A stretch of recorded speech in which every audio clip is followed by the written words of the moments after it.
జున్ను, నీకొక కథ చెప్తాను విను. ఒక చిన్న పట్టణంలో ఒక బాటసారి ఉండేవాడు. అతను మేకను పెంచి అమ్ముకోవాలని సంతకు వెళ్లి ఒక మంచి మేకను కొనుగోలు చేశాడు. సంత నుండి తిరిగి వస్తూ మేకను తన భుజాల మీద వేసుకొని నెమ్మదిగా తన గ్రామం వైపు బయలుదేరాడు. అది అడవిదారి. ఆ బాటలో జనాలు ఎక్కువగా ఉండేవారు కాదు.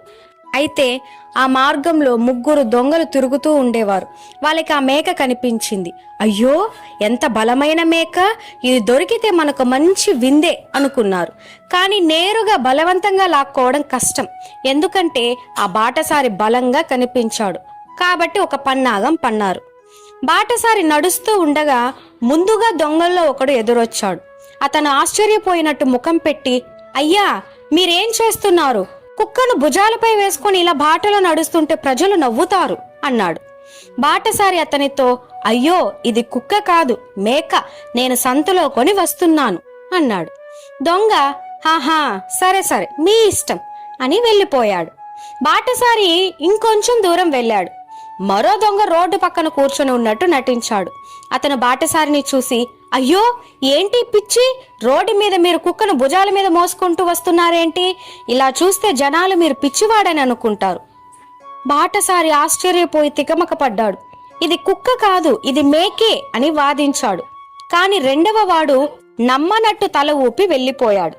బాటసారి మనసులో అనుకున్నాడు, ఇద్దరు ఒకే మాట చెబుతున్నారు. ఇది నిజంగా మేకే కదా, లేకపోతే నా కళ్ళకే తప్పు కనిపిస్తోందా? ఇలా ఇంకొంత దూరం నడిచాడు. 3వ దొంగ ముందుగానే ఎదురుగా నిలబడి ఉన్నాడు.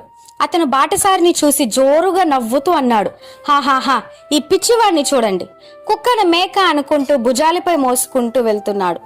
3 వేరువేరుగా చెప్పడంతో బాటసారి పూర్తిగా గందరగోళంలో పడ్డాడు. తన భుజం మీద ఉన్న జంతువును ఒకసారి కిందకు దించి చూశాడు. అయ్యో, నిజంగా ఇది కుక్కే అయి ఉంటే నేను మూర్ఖుడిలా మేక అనుకుంటూ తీసుకెళ్తున్నానేమో అని అనుమానం వచ్చింది. భయం, అవమానం కలగలిపి బాటసారి ఆ జంతువుని అక్కడే వదిలేసి త్వరగా ఇంటి వైపు వెళ్లిపోయాడు. తమ ప్రణాళిక ప్రకారం 3 దొంగలు వచ్చి ఆ మేకను పట్టుకొని ఆనందంగా నవ్వుకున్నారు. మన మాయ బాగా పనిచేసింది, నిజం తెలిసినా మళ్ళీ మళ్ళీ అబద్ధం చెప్పి వాడిని నమ్మేలా చేశాం అని గర్వపడ్డారు. అర్థమైందిగా జున్ను, మనకు నిజంగా తెలిసిన విషయాన్ని ఇతరుల మాటలతో వదిలేయకూడదు. మోసగించేకి 100 మంది ఉంటారు. మనం మోసపోకుండా జాగ్రత్తగా ఉండాలి. ఈ కథ గనక మీకు నచ్చితే ఒక్క లైక్ ఇవ్వండి. ఇలాంటి మరెన్నో వీడియోస్ కోసం వెంటనే మన ఛానల్ని సబ్స్క్రైబ్ చేసుకోండి.